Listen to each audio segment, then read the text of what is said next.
صام رسول اللہ صلی اللہ علیہ وسلم وافطر فمن شاء صام ومن شاء افطر، کہ نبی صلی اللہ علیہ وسلم نے روزہ رکھا بھی ہے اور روزہ نہیں بھی رکھا، یعنی کب؟ سفر میں، لہذا جو چاہے روزہ رکھ لے، جو چاہے نہ رکھے، یعنی دونوں طرح سے سہولت ہے، اس میں کوئی کنٹرڈکشن کی بات نہیں، وسعت کی بات ہے۔ باب وعلی الذین یطیقونہ فدیۃ طعام مسکین، اور ان لوگوں پر جو طاقت رکھتے ہوں فدیہ دینے کی، کھانا کھلائیں ایک مسکین کو۔ قال ابن عمر وسلمۃ بن الاکوع نسختها، ابن عمر اور سلمہ بن اکوع اس آیت کی تفسیر کیا کرتے ہیں؟ نسختها، اس کو منسوخ کر دیا، کس نے؟ شہر رمضان الذی انزل فیہ القرآن،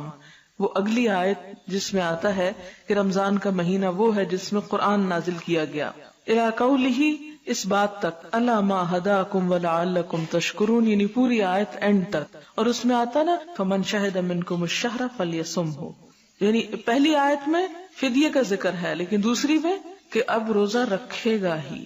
یعنی یہ اجازت اب نہیں رہی۔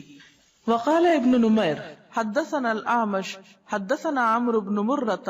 حدثنا ابن ابی لیلى حدثنا اصحاب محمد صلی اللہ علیہ وسلم،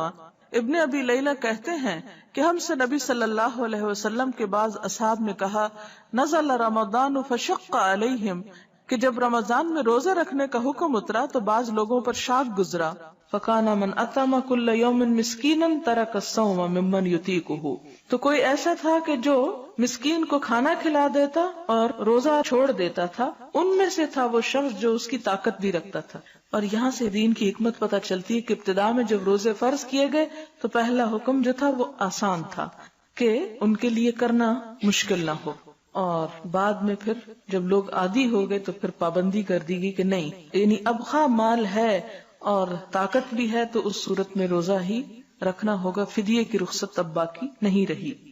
فَكَانَ مَنْ أَطْعَمَ كُلَّ يَوْمٍ مِسْكِينًا تَرَكَ الصَّوْمَ مِمَّنْ يُطِيقُهُ وَرُخِّصَ لَهُمْ فِي ذَلِكَ، ان کو اس کی رخصت دی گئی، فَنَسَخَتْهَا، تو نسخ کر دیا اس آیت کو، وَأَن تَصُومُوا خَيْرٌ لَكُمْ، اور یہ کہ تم روزے رکھو تمہارے حق میں اچھا ہے، فَأُمِرُوا بِالصَّوْمِ، تو لوگوں کو روزہ رکھنے کا حکم دے دیا گیا۔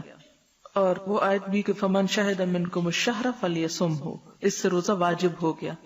حدثنا غیاث حدثنا عبد الاعلی حدثنا عبید اللہ عن نافع عن ابن عمر رضی اللہ عنہما قرأ فدیۃ طعام مسکین قال ہی منسوخۃ، کہ حضرت ابن عمر نے جب یہ آیت پڑھی تو اس کی تفسیر کیسے کی کہ منسوخ ہے یہ آیت۔ باب متی یقضی قضاء رمضان، رمضان کے روزے کب قضا رکھے جائیں۔ وقال ابن عباس لا بأس ان یفرق لقول اللہ تعالی، کوئی حرج نہیں کہ وہ اللہ تعالیٰ کے اس قول میں تفریق کر دے، فعدۃ من ایام اخر، کہ دوسرے دنوں کی گنتی پوری کرے، یعنی یفرق کا مطلب ہے جدا جدا کر کے رکھے، الگ الگ کر کے رکھے، یعنی ایک سٹریچ میں قضا لازم نہیں۔ مثلا آپ نے پیریڈز کی وجہ سے رمضان کے 6 روزے مس کر دیے، اب آپ رمضان کے بعد رکھنا چاہتے ہیں، تو کیا یہ لازم ہے کہ 6 ایک ہی سٹریچ میں رکھیں یا ان میں تفریق کر دیں، فرق کر دیں؟ تو آپ اس میں فرق کر سکتے ہیں، ایک مہینے میں بھی ایک روزہ رکھ سکتے ہیں۔ فعدۃ من ایام اخر، وقال سعید بن المسیب، اور سعید بن مسیب کہتے ہیں فی صوم العاشر لا یصلح حتی یبدأ برمضان، اور ذو الحج کے 10 نفل روزے کے بارے میں کہتے ہیں یوم العاشر کہ لا یصلح، اس کے لیے درست نہیں، حتی یبدأ برمضان، یہاں تک کہ رمضان سے ابتدا کرے،